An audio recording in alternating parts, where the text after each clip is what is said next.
नमस्कार भाई। नमस्ते भाई साहब, कैसे हैं? और बढ़िया है सब, आप बताइए। ठीक है। आजकल सुना है आप सोशल मीडिया पे बीजेपी को बहुत फॉलो कर रहे हैं। भाई क्या साहब, क्या ख्याल है आपका बीजेपी? देखिए ऐसा है कि मैं जब नौकरी में था जी।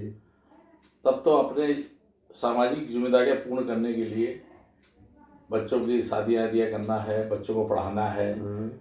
और बच्चे जब तक सेटल ना हो जाए तब तक दोनों पार्टी जरूरी है। अब हमारे सब सेटलमेंट हो गया, बच्चे सब अपने काम से लग गए, लड़का कमाया, तो मुझे धन कमाने की जरूरत नहीं है, क्योंकि खाली हाथ आए तो खाली हाथ जाना है। अब हमको समाज में पुण्य कमाना है, पुण्य कमाने के लिए हमको एक प्लेटफॉर्म चाहिए। तो मैंने भारतीय जनता पार्टी को देखा कि नज़दीक से कि ये पार्टी कैसी है जो अन्य पार्टी की तुलना में बेहतर है। कमियां तो हर पार्टी में होती हैं, किंतु अभी किसी को काम कराना है, मान लीजिए किसी का राशन कार्ड नहीं बनना है, किसी को पुलिस प्रताड़ित कर रही है, तो हम इस पार्टी के माध्यम से, ये सत्ता में भी है, इसके माध्यम से हम जाकर के उनका काम करा सकते हैं।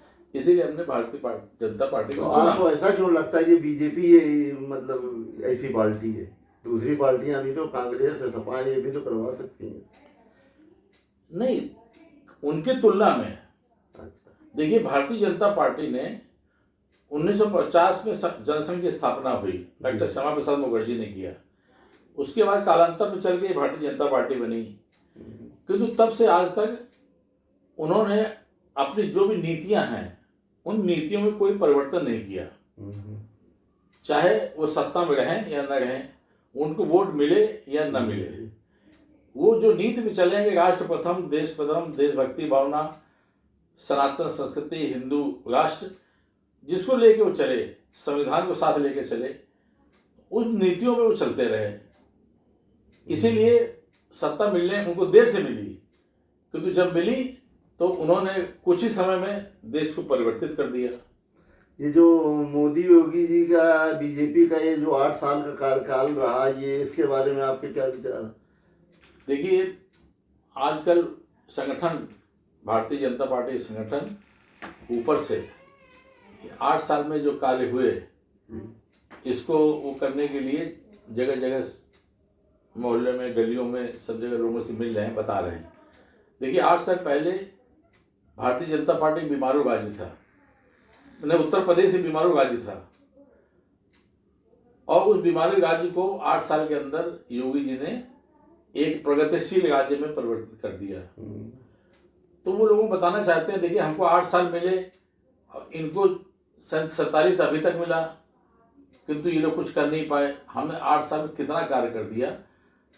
और आपको बतावें कि इनकी जो नीतियां हैं, योगी जी की नीति में सबसे बड़ी पहली नीति है कि इन्होंने पूरे प्रदेश में लॉ एंड ऑर्डर को जो है सर्वोच्च प्राथमिकता दिया, पुलिस को का मनोबल बढ़ाया, पुलिस को फ्री हैंड दिया, क्योंकि उत्तर प्रदेश में सबसे ज़्यादा गुंडागर्दी था, चोरी डकैती, अपहरण, बलात्कार, ये घटनाएं आए दिन होती थी। जिस प्रदेश में इस प्रकार की घटनाएं होंगी, वहां पर कोई भी उद्यमी अपना उद्योग नहीं लगाना चाहेगा, विदेश से कोई भी बड़ा उद्योगपति यहाँ अपना फंड नहीं लगाना चाहेगा, और जब तक फंड नहीं लगेगा, यहाँ फैक्ट्रियां नहीं लगेंगी, तब तक कोई भी प्रदेश प्रगति नहीं कर सकता। अभी आपने पुलिस की फ्री हैंड की बात की, तो उसके बारे में मैं कहना चाहूँगा कि अगर फ्री हैंड पुलिस को कर दिया तो पुलिस नाजायज फायदा नहीं उठा रही उसका। देखिए, पुलिस नाजायज कर रही होगी तो 0.1% कर रही होगी। 25 करोड़ की जनसंख्या का प्रदेश है, इतनी सारी समस्याएं हैं, किंतु आप ये नहीं देख सकते कि इस समय कोई बड़ा संगठित गिरोह यहाँ पे काम कर रहा है। चाहे इलाहाबाद के अति ग्रुप हो, उसको नेस्त नाबूद कर दिया, चाहे मऊनाथ भंजना ग्रुप हो, उनको उन्होंने नेस्त नाबूद कर दिया। जितने माफिया बदमाश थे वो सब या तो है नहीं, ऊपर जा चुके हैं, या फिर वो प्रदेश छोड़ के चले गए हैं, और अगर कोई अपराध अब करता है तो उसकी चलने का भी नहीं रहता, उसकी टांगें टूट जाती हैं। आधा तो न्याय यहीं पर दे देते हैं पुलिस वाले, हाँ, लंगड़ा इनकाउंटर, और आधे के बाद फिर जो है न्याय के लिए न्यायालय जाते हैं। तो ये प्राथमिकता है, कोई भी प्रदेश की उन्नति के लिए प्राथमिक चीज जो है, और लॉ ऑर्डर के बारे में दो बातें बताना चाहता हूँ। पहले क्या था, अब क्या था, मैं आपको तुलना बताना चाहता हूँ। ये बात करीब 30 साल पहले की होगी। मेरा गांव लमेटा पड़ता है, जिला बांदा में। उसमें एक डकैत संतोषा, उसने पूरे गांव को, जैसे बैलों को नाक से नथा जाता है, भैंसों को नथा जाता है, वैसे ही सूजे से नथ करके करीब 50 गांव वालों को बांध के रख दिया और कहा कि जब कप्तान साहब आएंगे तभी जो है इनको खोला जाएगा। कारण क्या था? कारण क्या था कि ये गिरोह हमारे गांव में पड़ा रहता था, माँ बहन से छेड़छाड़ नहीं करता था। एक व्यक्ति जब शाम को आया अपने घर, तो घर के गांव के बाहर ही उसकी पत्नी मिली। उसने बताया कि ये संतोषा जो गिरोह है, इसने हमारे साथ बेइज्जती की है, हमारे साथ हमारी जो है बहू बेटियों के साथ गलत काम किया है। तो वो उल्टा चला गया पुलिस थाने, वहाँ उसने आप बीती बताई और बताया कि हमारे घर में डकैत हैं, आप चलिए इनको इनकाउंटर करिए। पुलिस आई रात भर, करीब नहीं तो 250-300 पुलिस वाले, पीएससी, सभी थानों की फोर्स ने पूरा गांव को घेर लिया। किंतु पुलिस का मनोबल इतना टूटा हुआ था कि वो जिस घर पे डकैत थे वहां तक न जाने की हिम्मत नहीं कर रहे थे। गांव के चारों तरफ घेरा डाले थे।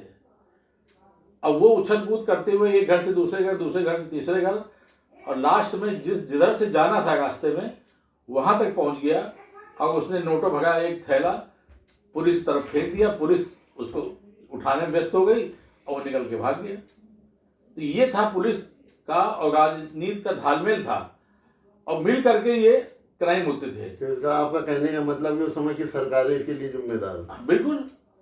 आपको अपहरण उद्योग था उत्तर प्रदेश में। आप आए दिन पेपर में पढ़ते होंगे, आज ये बच्चा उड़ गया, आज वो बच्चा उड़ गया, उससे 25 करोड़ फिरौती मांगी, उससे 2 करोड़ की, उससे 5 लाख की फिरौती मांगी। एक मैं छोटी घटना को बताना चाहता हूँ कि मेरे कानपुर देहात में मंगलपुर थाने के पास की घटना है। वह एक संदलपुर ब्रांच पड़ती है हमारे बैंक की। वहाँ पे हमारे इंस्पेक्टर साहब इंस्पेक्शन करने गए थे। उनकी उम्र रही होगी 55 साल। और वो इंस्पेक्टर साहब जो है, उनका नाम था चित्रांशी जी। उन चित्रांशी जी का हाईवे से अपहरण हो गया। और किया किसने? निर्भय गुजर, अरविंद गुजर, ये गिरोह था। बड़ा सक्रिय था उस समय और नेताओं का बड़ा धस्त प्राप्त था इनको, स्थानीय नेताओं का। ये उधर के एरिया में पूरा इटावा से लेके इधर कानपुर देहात एरिया में सक्रिय था। और आपको बतावें, पूरा 1 महीना इनको घुमाते गए और जब तक 10 लाख नहीं मिल गया उनको छोड़ा नहीं गया। पुलिस को मालूम था कि ये व्यक्ति कहाँ पर है,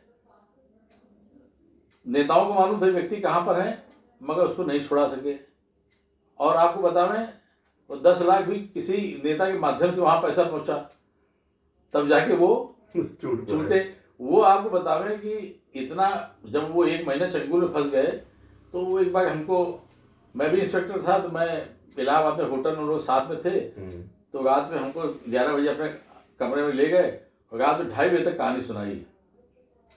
और उन्होंने बताया कि भाई अब मेरे को उनके चंगुल बीच में रहना था, तो मैंने उनसे थोड़ी दोस्ती टाइप कर ली, तो मुझको थोड़ा सा डायबिटिक थे, दवाई ववाई मिल जाती थी, नहीं तो रात भर अंधेरे में चलाते थे। और आपको बताया, उन्होंने कहा कि भाई आप इंस्पेक्टर हो तो मेरी बैलेंस शीट बना दो। तो भाई बैलेंस शीट बनवाई, तो उसमें उन्होंने लिखवाया कि इतना पैसा जो है इस थाने को जाता है, इतना इस दरोगा को जाता है, इतना ये इसको जाता है, इतना ये नेता को जाता है। वो पूरी बैलेंस शीट जो उन्होंने उसने बताई। तो ये हाल था उस समय। और अब जो है, अगर एक भी क्राइम होता है, वो क्राइम बहुत जल्दी 10-15 दिन के अंदर खुल जाता है, और फिर उसकी सामत है, वो बचता नहीं है। उसको जो है कानून के शिकंजे में उसको लिया जाता है। और पुलिस, जहां आप बता रहे हैं ठीक है, कहीं कहीं गड़बड़ी होती है, 25 करोड़ की जनसंख्या है, पुलिस गड़बड़ करती है, तो पुलिस को योगी जी ने तमाम लोगों को जो है सजा दी है, तमाम लोगों को VRS करके निकाला है, तमाम लोगों को सस्पेंड टर्मिनेट किया है। और जैसे ही उनके संज्ञान में आता है कि एक भी पुलिसिंग गड़बड़ कर रही है, तो उनको वो छोड़ते नहीं है। हाँ, ये बात जरूर है कि थोड़ा सा अभी ट्रैफिक के मामले में थोड़ा सा सुधार की जरूरत है।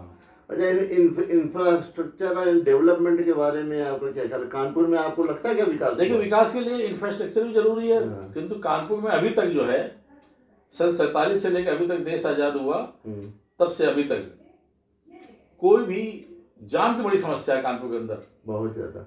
आप देखिए जगीर चौकी, घंटाघर, इसके अतिरिक्त जो है जितनी गुमटी नंबर 5 की जितनी क्रॉसिंग है, ये टाटमी चौराहा, बड़ा जाम है। तमाम सांसद आए और चले गए, मगर पहली बार एक ऐसा सांसद आया है श्री रमेश चंद्र अवस्थी जी कानपुर में, जिन्होंने अभी साल भर नहीं हुआ, और उन्होंने आपको बता रहे हैं कि गोल चौराहे से लेकर के सीधे गामा देवी तक एलिवेटेड रोड की डीपीआर मंजूर करवा दी, शासन के पास भेज दिए। दूसरा, उन्होंने मरियमपुर चौराहे से लेकर के सचान गेस्ट हाउस तक। तीसरा, उन्होंने घंटाघर से लेके वो जीटी रोड को जो टाटमी जोड़ने वाली सड़क है। इससे क्या है कि आप कहीं से भी आप एयरपोर्ट जाना चाहते हैं आसानी से पहुंच सकते हैं। ये काम उन्होंने 1 साल के अंदर कराया, एयरपोर्ट चालू करवाया, विकसित करवाया, और भी यहाँ से हवाई जहाज उड़ान होगी। तो जिसके अंदर इच्छा होती है, ललक होती है सेवा करने की, वो जुटा रहता है। सांसद तो पहले भी थे, नहीं हुए काम, अब वो काम हो रहे हैं। और भी सुधार की जरूरत है, क्योंकि फील्ड पे तो दिखता नहीं है। नहीं, वो तो दिखेगा भाई। क्योंकि जीटी रोड पे आगे देखिए जहाँ तक ट्रैफिक की समस्या है, मैं और प्रदेश में महाराष्ट्र भी जाता हूँ, पूना में वगैरह में, हर चौराहे पे एक लाइन खींची हुई है, व्हाइट लाइन। क्या मजाल कि उस लाइन से 6 इंच भी आपके स्कूटर का पहिया या कार का पहिया बाहर आ जाए, तुरंत चालान होता है, हो जाता है ऑटोमेटिक चालान। चौराहों पे अगर ये ई रिक्शा खड़े होंगे, ये एक सीरियस लाइन से खड़े होते हैं, 1 2 3 4, जो पहले वाला आगे वाला पहले चलेगा। ये यहाँ की पुलिसिंग ध्यान ही नहीं दे रही है। और पुलिस वाले कई चौराहे देखिए मोबाइल करते रहेंगे, वो करते रहेंगे, चौराहों पर उनको ध्यान नहीं है। वो सोच रहे हैं कि वो कैमरे लगा दिए वही काफी है। तो इसके लिए अभी थोड़ा सा ट्रैफिक में, एक तो ट्रैफिक में पुलिस की संख्या भी बहुत कम है, और सुधार की जरूरत है। ट्रैफिक में और पुलिस वाले भर्ती करने पड़ेंगे, और सुधार की जरूरत है। अच्छा, ये आजकल बीजेपी वालों ने एक नया जिसके ऊपर छोड़ा है, सौगाते मोदी, इसके आपके क्या विचार? देखिए, मोदी जी को मैं बहुत लाइक करता हूँ जी, और आप क्या पूरी इंडिया लाइक करती है? मैं देखिए, मेरा जन्म ही गुजरात में हुआ, अहमदाबाद में जी, और फिर कर्मभूमि में सूरत में मेरी बैंक में नौकरी रही, और फिर बाद में मैं जहाँ पे ये आपका साबरमती एक्सप्रेस का वो जलाया गया था, गोधरा में डीआरएम रहा। तो वहाँ तमाम लोग कहते हैं, सीआर पाटिल साहब सूरत में मेरे बड़े हैं, उनके छोटे भाई पाटिल वगैरह, तो ये सब हमारे अच्छे मित्रों में हैं। तो हम इनको बड़ा लाइक करते हैं। आधे 3/4 गुजराती तो मैं खुद ही हूँ, लिखना पढ़ना बोलना सब जानता हूँ गुजराती में। तो इनकी जो है गुजरात के मंदिर हमने जो देखा, सूरत को फ्लाईओवर का शहर कहा जाता है, जहाँ पर ज़्यादा कुछ नहीं तो अगर 500 गाड़ी निकलती होगी तो वहाँ फ्लाईओवर तुरंत बना देते हैं। उनका विजन है, गुजरात के अंदर विजन है, तुरंत करते हैं। किसी को ज्ञापन नहीं देना पड़ता कि साहब हमारे यहाँ फ्लाईओवर बनाइए, वो अपने आप देखा, उन्होंने स्टडी किया कि यहाँ आगे वाले समय में यहाँ जाम हो जाएगा, बना देते हैं। तो गुजरात को मोदी जी ने बहुत आगे बढ़ाया। गुजरात मॉडल लाने के लिए ही इनको प्रधानमंत्री बनाया गया यहाँ पर, कि आप गुजरात मॉडल को पूरे देश में लागू करिए। तो मोदी जी सबका साथ, सबका विकास, सबका विश्वास, सबका प्रयास। मगर पहली बार मोदी जी ने सौगाती मोदी ला करके अपने करीब 32 लाख मुस्लिम जो बच्चे हैं उनके चेहरे पे खुशी लाए। उनको ईद का जो है एक एक बच्चे को 3-3 करीब जो है थैली में 500-700 रुपये सामान, जिसमें ड्राई फ्रूट है, सेवई है, घी है, कपड़े हैं, वो दिया। बच्चे बड़े खुश और अच्छी चीज़ है।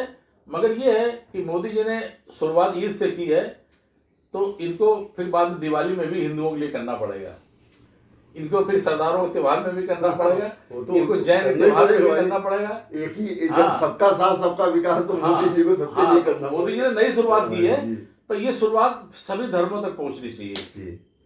अच्छा, अभी आपका आगे विजन क्या? बीजेपी ज्वाइन कर ली क्या आपने? बीजेपी में प्राथमिक सदस्य हूँ, सक्रिय सदस्य हूँ। बहुत अच्छा। और यहाँ पे जब मैं रहता हूँ तो किसी कोई काम है, मान लीजिए चाहे पुलिस में हो, चाहे किसी का कॉलोनी नहीं मिल रही है, किसी के गांव में अपना ये सड़क की प्रॉब्लम, सीवर की समस्या है, नाली की समस्या है, तो जो भी हम कहते हैं सेवा के तो मैं समाज अपना जीवन जो है भागीदारी करते कहते सभासद से मिलते हैं, सभासद हमसे काम कराते हैं, हमारे जो यहाँ पर विधायक हैं उनसे काम कराते हैं, सांसद से काम कराते हैं। हाँ, तो कराते कहते हैं, मतलब कोई निस्वार्थ, कोई ये नहीं हमें कोई अर्थोपार्जन की जरूरत नहीं है, जी बल्कि अपना पैसा लग जाता हमारा। जी हम अपने पैसा लगा करके लोगों को ले जाकर अपने कार में बैठा के ले आते हैं कि भाई इनका काम करो। चलिए भाई साहब। भाई अब क्या शेष जीवन में क्या करना है। हाँ, सही है। हाँ, अच्छा लगा आपसे। बहुत अच्छी अच्छा, बात है। आप आए, चर्चा आपने- आज चर्चा छेड़ दी तो चाय पे चर्चा हो आप गई। चाय पे चर्चा नहीं, अच्छा आपने चर्चा छेड़ दी। चलिए, ठीक है। चलिए बहुत बहुत धन्यवाद, बहुत अच्छा लगा आपने आज चर्चा छेड़ दी। जय हिंद, जय भारत, वंदे मातरम। बंद करो।